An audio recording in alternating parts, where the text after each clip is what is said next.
Transmissions jammed. Proximity coverage only.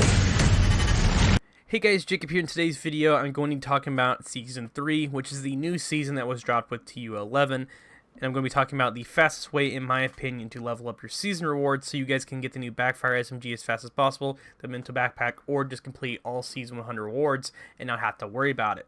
First, if you guys are new, welcome to the channel. I upload daily Vision 2 content on stuff like build videos, vendor resets, name gear weapon reviews, and overall news on the game. First thing I'm going to talk about is going to be the season. As you guys will see right here, I am level 66. I could be higher level, but I've been really busy lately, so I have not been grinding out the season like I did Season 2. But you guys will see at 55, that's when you get the Backfire, and when you guys go all the way to 90, that's when you get the Memento. And if you guys want to get these levels really fast, these are going to be a few things you guys might want to do. First on the list is going to be your map. If you guys go to your map and go to the global settings, I would recommend turning on heroic difficulty, and if you're solo, this might be a bit of a pain if you're fighting a large group of enemies, but if you think you're up to the task, then I would do it, or you can change it to challenging if you just don't want to get shredded like crazy, but I tend to do this on heroic and challenging. Just depends on what mood I'm in, but heroic is pretty much the best way, in my opinion, to get the most XP out of your world. Now for the directives, you guys want to turn on Fog of War, Fragile Armor, which is one of the new ones, Pistol Arrow, which is a bit of a pain due to the fact that you constantly have to kill stuff with your pistol to get ammo and keep doing it, but that'll give you 100% XP right there. There's Scavenging Skills, which is 125, and then you have Special Ammo that adds up all of them. But the one I would turn off, in my opinion, which a lot of people said they've hated so far, is Scavenging Skills. People said it's just a pain in the ass, and you're constantly having to pick up pieces. That way you can get your skills back, and it's just super annoying. These are pretty much going to be the 4 directives I have on, or at least 2 or 3. Next is going to be your control points. And your control points, depending on what difficulty you have your world on and what directives, they will increase.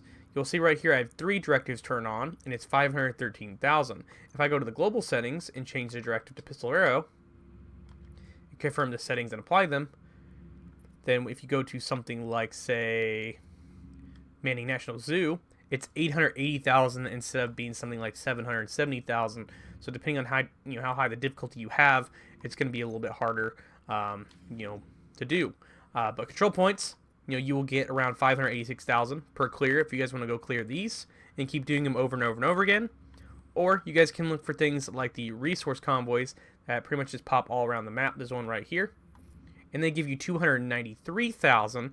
When you have 4 directives turned on, so you can keep clearing these over and over and over again, constantly getting XP.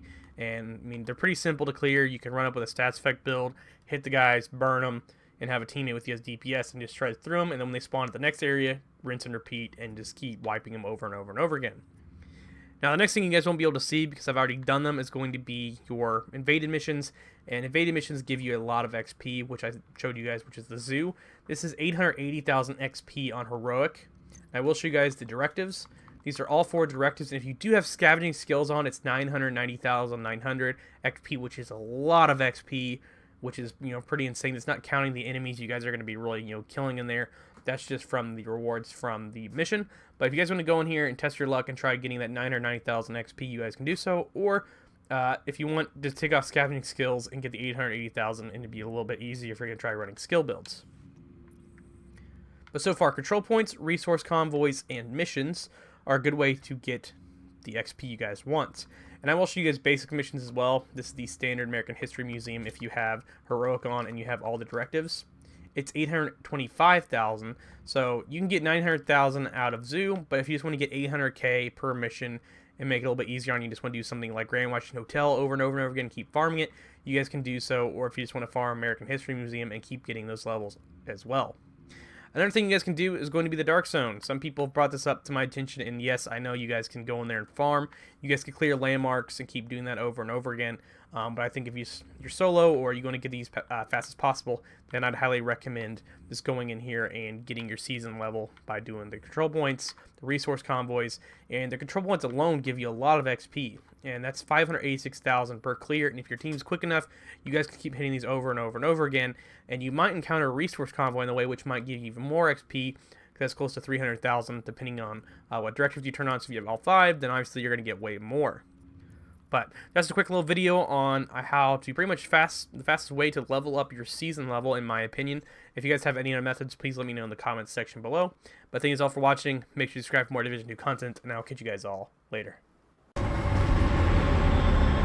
So you're gonna have to ask yourself, is this a fight you think you can win?